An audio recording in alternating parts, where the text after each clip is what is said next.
ವಿಶ್ವಕ್ಕೆ ವಾರ್ತೆಗಳು. ನಾನು ಅಂಬುಜಾ ಮಲ್ಖೇಡ್ಕರ್. ಮೊದಲಿಗೆ ಹೆಡ್ಲೈನ್ಸ್. ಆಕಾಶವಾಣಿ ಮೂಲಕ ಪ್ರಸಾರವಾದ ಪ್ರಧಾನಮಂತ್ರಿ ನರೇಂದ್ರ ಮೋದಿಯವರ ಮನ್ ಕಿ ಬಾತ್ ಕಾರ್ಯಕ್ರಮದ 90ನೇ ಅವತರಣಿಕೆ.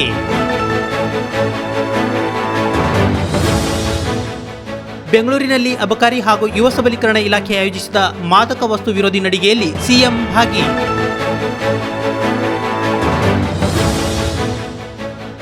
ಕರ್ನಾಟಕ ವಿಶ್ವಕರ್ಮ ಸಮುದಾಯಗಳ ಅಭಿವೃದ್ಧಿ ನಿಗಮ ನಿಯಮಿತದಿಂದ ವಿವಿಧ ಬೇಡಿಕೆಗಳಿಗಾಗಿ ಸಚಿವ ಕೋಟಾ ಅವರಿಗೆ ಮನವಿ. ಶ್ರೀ ಶಂಕರಪ್ಪ ವಿ ಆಚಾರ್ಯ ಚಾರಿಟೇಬಲ್ ಟ್ರಸ್ಟ್ ವತಿಯಿಂದ ಶಾರದಹಳ್ಳಿ ಗ್ರಾಮದ ಸರ್ಕಾರಿ ಶಾಲೆಯಲ್ಲಿ ವಿಶ್ವ ಯೋಗ ದಿನಾಚರಣೆ.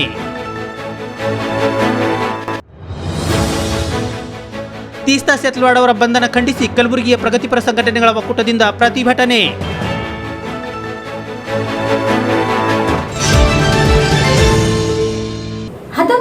1975ರ ತುರ್ತು ಪರಿಸ್ಥಿತಿ, ತೀರ್ಥಯಾತ್ರೆಗಳ ಮಹತ್ವ ಸೇರಿದಂತೆ ಹಲವಾರು ವಿಷಯಗಳ ಕುರಿತು ಪ್ರಧಾನಮಂತ್ರಿಗಳಾದ ನರೇಂದ್ರ ಮೋದಿ ಅವರು ತಮ್ಮ ಮನ್ ಕಿ ಬಾತ್ ಕಾರ್ಯಕ್ರಮದಲ್ಲಿ ಮಾತನಾಡಿದರು. ಇಂದು ರೇಡಿಯೋ ಮೂಲಕ ಪ್ರಸಾರವಾದ ಪ್ರಧಾನಮಂತ್ರಿ ಶ್ರೀ ನರೇಂದ್ರ ಮೋದಿಯವರ ಮನದ ಮಾತು ಕಾರ್ಯಕ್ರಮದ 90ನೇ ಅವತರಣಿಕೆಯಲ್ಲಿ ಸನ್ಮಾನ್ಯ ಪ್ರಧಾನಿಯವರು 1975ರಲ್ಲಿ ದೇಶದಲ್ಲಿ ಜಾರಿಗೆ ತರಲಾಗಿದ್ದ ತುರ್ತು ಪರಿಸ್ಥಿತಿಯ ಕರಾಳ ದಿನಗಳನ್ನು ನೆನಪಿಸಿಕೊಂಡರು. ವಿಶ್ವದ ಬಾಹ್ಯಾಕಾಶ ಕ್ಷೇತ್ರದಲ್ಲಿ ಭಾರತವು ಉತ್ತಮ ಸಾಧನೆ ಮಾಡುತ್ತಿದ್ದು, ಕಳೆದ 3 ವರ್ಷಗಳಲ್ಲಿ ದೇಶದ ಯುವ ಜನತೆ ಬಾಹ್ಯಾಕಾಶ ಕ್ಷೇತ್ರದ ಸಾಧನೆಗಳಲ್ಲಿ ಆಸಕ್ತಿ ತೋರುತ್ತಿದ್ದು, ಹಲವಾರು ಹೊಸ ಆವಿಷ್ಕಾರಗಳನ್ನು ಮುನ್ನೆಲೆಗೆ ತಂದಿದ್ದಾರೆ. ಈ ಕ್ಷೇತ್ರದಲ್ಲಿ ನಾವು ಹೀಗೆ ಮುಂದುವರಿದರೆ ಮುಂದಿನ ದಿನಗಳಲ್ಲಿ ಭಾರತವು ಬಾಹ್ಯಾಕಾಶ ಕ್ಷೇತ್ರ ಮಹಾನ್ ಶಕ್ತಿಯಾಗಿ ಹೊರಹೊಮ್ಮಲಿದೆ ಎಂದರು. ಅಷ್ಟೇ ಅಲ್ಲದೆ ನಮ್ಮ ಯುವ ಪೀಳಿಗೆ ಕ್ರೀಡಾ ಕ್ಷೇತ್ರದಲ್ಲೂ ಅತ್ಯುತ್ತಮ ಸಾಧನೆ ಮಾಡುತ್ತಿದೆ ಎಂದು ಹೇಳುತ್ತಾ ಅಂತಾರಾಷ್ಟ್ರೀಯ ಒಲಿಂಪಿಕ್ಸ್ನಲ್ಲಿ ಚಿನ್ನ ಗೆದ್ದ ನೀರಜ್ ಚೋಪ್ರಾ ಅವರ ಸಾಧನೆಗಳನ್ನು ನೆನಪಿಸಿಕೊಂಡರು. ಖೇಲೋ ಇಂಡಿಯಾದಲ್ಲೂ ಸಾಧನೆಗೈದ ಕ್ರೀಡಾಪಟುಗಳ ಕುರಿತು ಮಾತನಾಡಿದರು. ಜೊತೆಗೆ ದೇಶದಲ್ಲಿರುವ ಧಾರ್ಮಿಕ ಸ್ಥಳಗಳಾದ ಜಗನ್ನಾಥ ಮಂದಿರ, ಅಮರನಾಥ ಯಾತ್ರೆ, ವೈಷ್ಣೋದೇವಿ ಯಾತ್ರೆ, ಪಂಡ್ರಾಪುರ ಯಾತ್ರೆ, ಶಬರಿಮಲೆ ಹೀಗೆ ವಿವಿಧ ಧಾರ್ಮಿಕ ಯಾತ್ರೆಗಳ ಹಿಂದಿರುವ ಆಶಯವು ನಮಗೆ ಆಧ್ಯಾತ್ಮದ ಅನುಭೂತಿ ಕಲ್ಪಿಸುವುದರೊಂದಿಗೆ ಬಡವರಿಗೆ ಮತ್ತು ದೀನ ದಲಿತರಿಗೆ ಸೇವೆ ಸಲ್ಲಿಸುವ ಅವಕಾಶ ನೀಡುತ್ತದೆ ಎಂದು ಹೇಳಿದರು. बचपन में हर किसी को आकाश के चांद तारे, उनकी कहानियां आकर्षित करती हैं.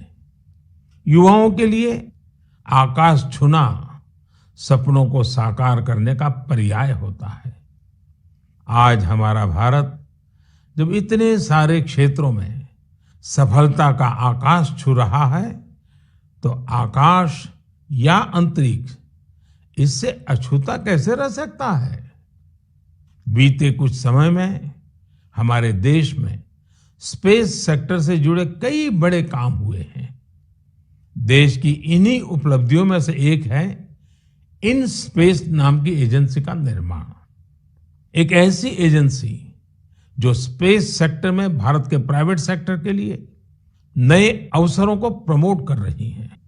हमारे ओलंपिक गोल्ड मेडल विजेता नीरज चोपड़ा फिर से सुर्खियों में छाए रहे.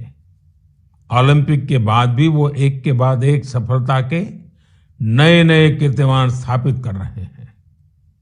फिनलैंड में नीरज ने पावो नुर्मी गेम्स में सिल्वर जीता. यही नहीं, उन्होंने अपने ही जेवलिन थ्रो के रिकॉर्ड को भी तोड़ दिया.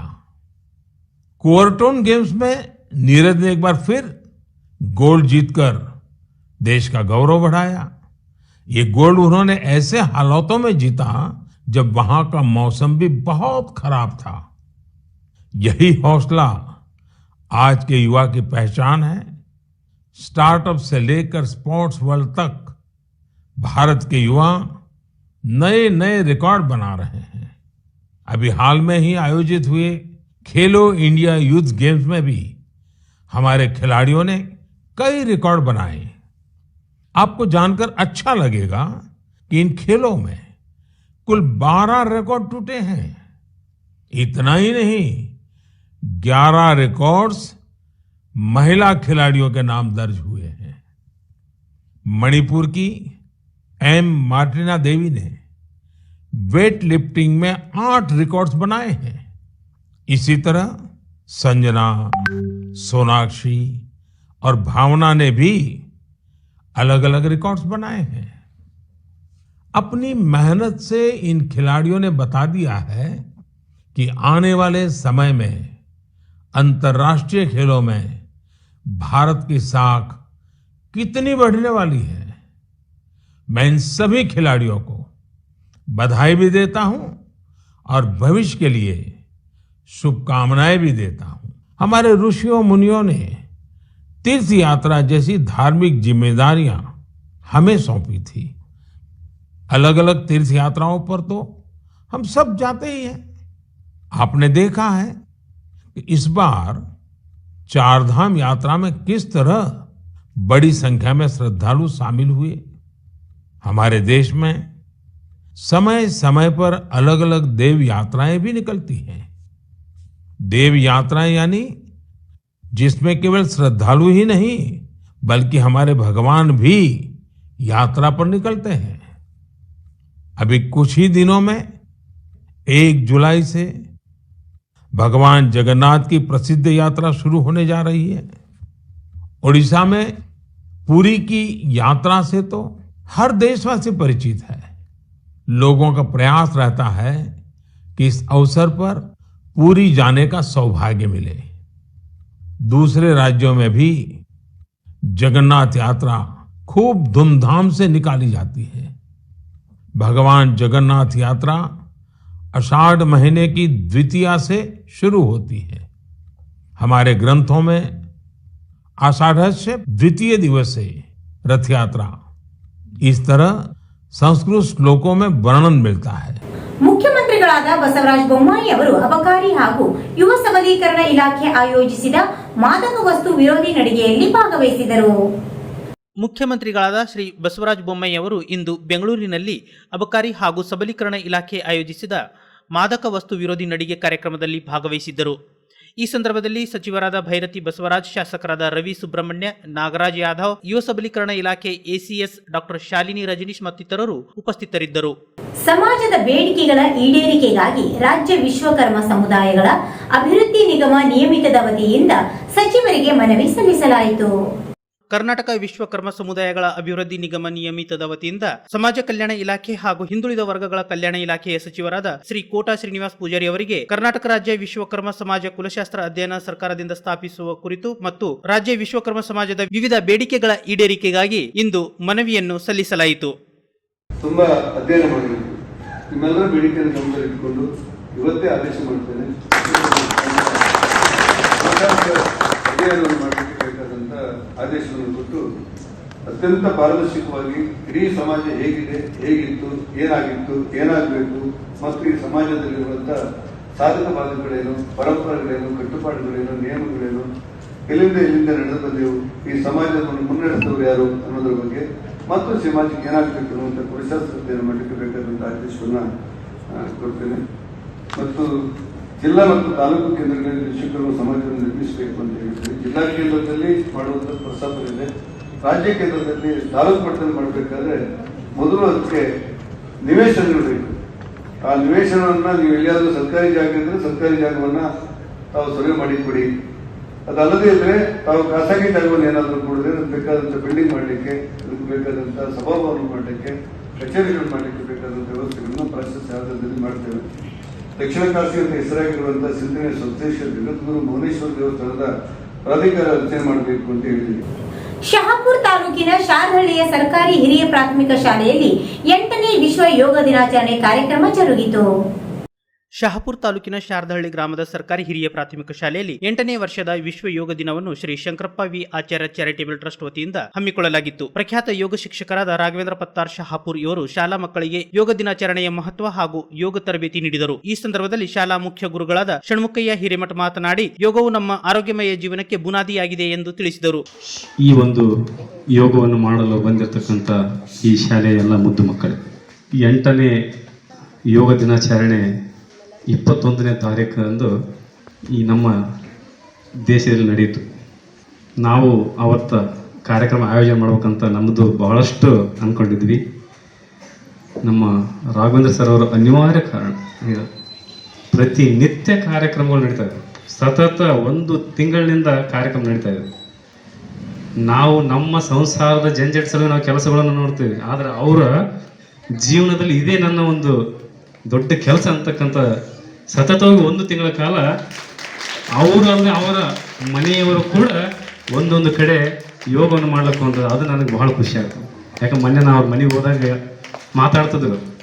ಇವತ್ತು ನಾವು ಮನೇಲಿ ಮಾತಾಡ್ತಿರ್ತೀವಿ, ನಾಳೆ ನೀ ಈ ಹೊಲಕ್ಕೆ ಹೋಗು, ನಾ ಆ ಹೊಲಕ್ಕೆ ಹೋಗ್ತೀನಿ, ಮಧ್ಯಾಹ್ನ ಊಟಕ್ಕೆ ಅಲ್ಲಿಗೆ ಬರ್ತೀನಂತಲ್ಲ. ಆ ಥರ ಅವರು ನೀನು ಈ ಊರಿಗೆ ಹೋಗು, ನಾ ಈ ಊರಿಗೆ ಮುಗಿಸ್ಕೊಂಡು ಅಲ್ಲಿಗೆ ಬರ್ತೀನಿ ಅಂತಕ್ಕಂಥ ಮಾತು ನನ್ನ ಕಿವಿಗೆ ಬಿದ್ದಾಗ ಭಾಳ ಖುಷಿ ಆಯಿತು. ಇಂಥ ಒಂದು ದೇಶಕ್ಕೆ, ಒಂದು ನಾಡಿಗೆ, ಒಂದು ಗ್ರಾಮಕ್ಕೆ ಇಂಥ ಒಂದು ಕೊಡುಗೆ ಕೊಡ್ತಾರಲ್ಲ, ಅವರು ನಾವು ಇವತ್ತು ವರ್ಣಿಸಬೇಕು. ಈ ಸಂದರ್ಭದಲ್ಲಿ ಶಂಕರಪ್ಪ ವಿ ಆಚಾರ್ಯ ಚಾರಿಟೇಬಲ್ ಟ್ರಸ್ಟ್ನ ಅಧ್ಯಕ್ಷರಾದ ಸಂತೋಷ್ ಎಂ ಆಚಾರ್ಯರು, ಎಸ್ಡಿಎಂಸಿ ಅಧ್ಯಕ್ಷರಾದ ಈರಪ್ಪ ಕೌಲಿ, ಗ್ರಾಮಸ್ಥರಾದ ದೊಡ್ಡಯ್ಯ ಸ್ವಾಮಿ ಹಿರೇಮಠ್, ಪ್ರಭು ಹಿರೇಮಠ್, ಹನುಮಂತ್ ಪೂಜಾರಿ, ರಾಯಪ್ಪ ಪೂಜಾರಿ ಹಾಗೂ ಶಾಲೆಯ ಶಿಕ್ಷಕಿಯರು ಉಪಸ್ಥಿತರಿದ್ದರು. ನಾಗರಿಕ ಹಕ್ಕುಗಳ ಹೋರಾಟಗಾರ್ತಿ ತೀಸ್ತಾ ಸೆತಲ್ವಾಡ್ ಅವರ ಬಂಧನ ಖಂಡಿಸಿ ಕಲಬುರಗಿಯ ಪ್ರಗತಿಪರ ಸಂಘಟನೆಗಳ ಒಕ್ಕೂಟದ ವತಿಯಿಂದ ಪ್ರತಿಭಟನೆ ನಡೆಸಲಾಯಿತು. ನಾಗರಿಕ ಹಕ್ಕುಗಳ ಹೋರಾಟಗಾರ್ತಿ ತೀಸ್ತಾ ಸೆತಲ್ವಾಡ್ ಅವರ ಬಂಧನ ಖಂಡಿಸಿ ಕಲಬುರಗಿ ಪ್ರಗತಿಪರ ಸಂಘಟನೆಗಳ ಒಕ್ಕೂಟ ಇಂದು ಕಲಬುರಗಿಯ ಜಗತ್ ವೃತ್ತದಲ್ಲಿ ಪ್ರತಿಭಟನೆ ನಡೆಸಿತು. ಗುಜರಾತಲ್ಲಿ ನರಮೇಧವನ್ನು ಮಾಡಿದಂತಹ, ಇಡೀ ವಿಶ್ವ ತಲೆ ತಗ್ಗಿಸುವಂತಹ ಘಟನೆಗೆ ಇಡೀ ದೇಶ ಸಾಕ್ಷಿಯಾಗಿತ್ತು. ಎಹ್ಸಾನ್ ಜಾಫ್ರಿ ಅಂತ ಸಂಸದರನ್ನು ಜೀವಂತವಾಗಿ ಸುಟ್ಟು ಕೊಲೆ ಮಾಡಿದ್ರು. ಅವರ ಕೊಲೆ, ಹಾಗೆಯೇ ತುಂಬ ಜನ ಅಮಾಯಕರನ್ನು ಹತ್ಯೆ ಮಾಡಿದ್ದನ್ನು ವಿರೋಧಿಸಿ ಅದು ನಡೆದ ದಿನದಿಂದ ಹೋರಾಟಗಳು ನಡೀತಾ ಇದ್ದಾವೆ. ಮತ್ತು ದೇಶದ ಸಂವಿಧಾನ ಕೊಟ್ಟಿರುವಂತಹ ನ್ಯಾಯವನ್ನು ಕೇಳುವ ಹಕ್ಕಿನ ಭಾಗವಾಗಿ ಎಹ್ಸಾನ್ ಜಾಫ್ರಿಯವರು, ಅಂದರೆ ಎಹ್ಸಾನ್ ಜಾಫ್ರಿಯವರ ಹೆಂಡತಿ ಕೋರ್ಟಿಗೆ ಹೋಗಿದ್ದರು. ಮೊನ್ನೆ ಸುಪ್ರೀಂ ಕೋರ್ಟು ಒಂದು ತೀರ್ಪನ್ನು ಕೊಟ್ಟಿದೆ, ನ್ಯಾಯವನ್ನಲ್ಲ ತೀರ್ಪನ್ನು ಕೊಟ್ಟಿದೆ. ಸುಪ್ರೀಂ ಕೋರ್ಟಿನ ತೀರ್ಪು ಏನಿದ್ರೂ ಕೂಡ ನಾವು ದೇಶದ ನಾಗರಿಕರಾಗಿ ಅದಕ್ಕೆ ತಲೆಬಾಗಬೇಕು. ಮತ್ತು ಮರುಪ್ರಶ್ನೆ ಮಾಡೋದಕ್ಕೆ, ಮೇಲ್ಮನವಿ ಮಾಡೋದಕ್ಕೆ ಸಂವಿಧಾನ ಕೊಟ್ಟ ಅವಕಾಶವನ್ನು ಬಳಸ್ಕೊಂಡು ನಾವು ಮಾಡಬೇಕು ಅದನ್ನು. ತೀಸ್ತಾ ಸೆತಲ್ವಾಡ್ ಅವರು ಇಡೀ ದೇಶದಲ್ಲಿ ಮಾನವ ಹಕ್ಕುಗಳ ಹೋರಾಟಗಾರ್ತಿಯಾಗಿ, ಪ್ರಜಾಪ್ರಭುತ್ವದ ಹೋರಾಟಗಾರ್ತಿಯಾಗಿ ಎಲ್ಲರಿಗೂ ಚಿರಪರಿಚಿತ. ಅವರು ಸುಮಾರು 90ರ ದಶಕದಿಂದ ಮುಂಬೈನಲ್ಲಿ ನಡೆದಂತಹ ಹಲವು ಕೋಮು ಗಲಭೆಗಳು, ನ್ಯಾಯಾಲಯದ ಮೂಲಕ ನೊಂದವರಿಗೆ, ಅದರಲ್ಲಿ ಹತ್ಯೆಯಾದ ಕುಟುಂಬಗಳಿಗೆ, ಹಿಂಸೆಯನ್ನು ಅನುಭವಿಸಿದಂಥವರಿಗೆ, ನೆಲ ಭೂಮಿಯನ್ನು ಕಳೆದುಕೊಂಡವರಿಗೆ, ಸೂರನ್ನು, ಅನ್ನವನ್ನು ಕಳೆದುಕೊಂಡವರಿಗೆ ನ್ಯಾಯ ದೊರಕಿಸಿಕೊಡೋದಕ್ಕೆ ನಿರಂತರವಾಗಿ ಹೋರಾಟವನ್ನು ಮಾಡ್ಕೊಂಡು ಬಂದಿದ್ದಾರೆ. ಇವತ್ತು ಗುಲ್ಬರ್ಗಾದ ಜಗತ್ ಸರ್ಕಲ್ನಲ್ಲಿ ಅನೇಕ ಪ್ರಗತಿಪರ ಸಂಘಟನೆಗಳು, ಪ್ರಜಾಪ್ರಭುತ್ವ ಪ್ರೇಮಿಗಳು ಸೇರಿಕೊಂಡು ನಾವಿವತ್ತಿಲ್ಲಿ ಹೋರಾಟ ಮಾಡ್ತಾ ಇದ್ದೀವಿ. ಡಾಕ್ಟರ್ ಬಾಬಾ ಸಾಹೇಬ್ ಅಂಬೇಡ್ಕರ್ ನಮಗೆ ಕೊಟ್ಟಿರುವ ಸಂವಿಧಾನದ ಪ್ರಕಾರ ನಮ್ಮ ದೇಶದಲ್ಲಿ ಪ್ರಜಾಪ್ರಭುತ್ವ ಇದೆ, ಸರ್ವಾಧಿಕಾರ ಇಲ್ಲ. ಪ್ರಜಾಪ್ರಭುತ್ವದಲ್ಲಿ ಪ್ರಶ್ನೆ ಮಾಡ್ತೀವಿ, ಹೋರಾಟ ಮಾಡ್ತೀವಿ, ಭಿನ್ನಾಭಿಪ್ರಾಯ ವ್ಯಕ್ತ ಮಾಡ್ತೀವಿ. ಈ ಸಂದರ್ಭದಲ್ಲಿ ಸಮುದಾಯ ಕಲಬುರಗಿಯ ಪ್ರಭು ಖಾನಾಪುರೆ, ಕೆಎಸ್ಡಿಎಸ್ಎಸ್ ನ ಅರ್ಜುನ್ ಬದ್ರಿ, ಡಿಎಚ್ಎಸ್ ನ ಪಾಂಡುರಂಗ್ ಮಾವಿನ್ಕರ್, ಬಿಜಿವಿಎಸ್ ನ ರೇವಣಸಿದ್ದ್ ಜಿ ಕಲಬುರಗಿ, ಭಾರತ ಕಮ್ಯುನಿಸ್ಟ್ ಪಕ್ಷದ ಕಾರ್ಯದರ್ಶಿಗಳಾದ ಕೆ ನೀಲಾ, ಸಿದ್ದು ಹರಿವಾರ್ ಹಾಗೂ ರೇವಣಸಿದ್ದ್ ಕಲಬುರಗಿಯವರು ಉಪಸ್ಥಿತರಿದ್ದರು. ಈಗ ಮತ್ತೊಮ್ಮೆ ಹೆಡ್ಲೈನ್ಸ್. ಆಕಾಶವಾಣಿ ಮೂಲಕ ಪ್ರಸಾರವಾದ ಪ್ರಧಾನಮಂತ್ರಿ ನರೇಂದ್ರ ಮೋದಿಯವರ ಮನ್ ಕಿ ಬಾತ್ ಕಾರ್ಯಕ್ರಮದ 90ನೇ ಅವತರಣಿಕೆ.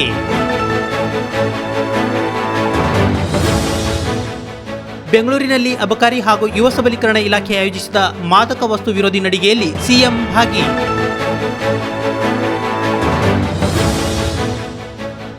ಕರ್ನಾಟಕ ವಿಶ್ವಕರ್ಮ ಸಮುದಾಯಗಳ ಅಭಿವೃದ್ಧಿ ನಿಗಮ ನಿಯಮಿತದಿಂದ ವಿವಿಧ ಬೇಡಿಕೆಗಳಿಗಾಗಿ ಸಚಿವ ಕೋಟಾ ಅವರಿಗೆ ಮನವಿ. ಶ್ರೀ ಶಂಕರಪ್ಪ ವಿ ಆಚಾರ್ಯ ಚಾರಿಟೇಬಲ್ ಟ್ರಸ್ಟ್ ವತಿಯಿಂದ ಶಾರದಹಳ್ಳಿ ಗ್ರಾಮದ ಸರ್ಕಾರಿ ಶಾಲೆಯಲ್ಲಿ ವಿಶ್ವ ಯೋಗ ದಿನಾಚರಣೆ.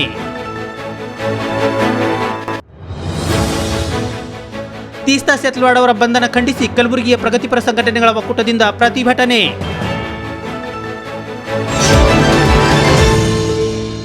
ಇದು ಇವತ್ತಿನ ವಿಶ್ವಕೆ ವಾರ್ತೆಗಳು. ಪ್ರತಿನಿತ್ಯದ ಸುದ್ದಿಗಳಿಗಾಗಿ ನಮ್ಮ ವಿಶ್ವಕೆ ವಾರ್ತೆಗಳ ಯೂಟ್ಯೂಬ್ ಚಾನೆಲ್ ಅನ್ನು ಸಬ್ಸ್ಕ್ರೈಬ್ ಮಾಡಿ, ಲೈಕ್ ಮಾಡಿ ಹಾಗೂ ಶೇರ್ ಮಾಡಿ. ಮುಂದಿನ ಸುದ್ದಿಗಳೊಂದಿಗೆ ಮತ್ತೆ ಭೇಟಿಯಾಗುತ್ತೇನೆ. ನಮಸ್ಕಾರ.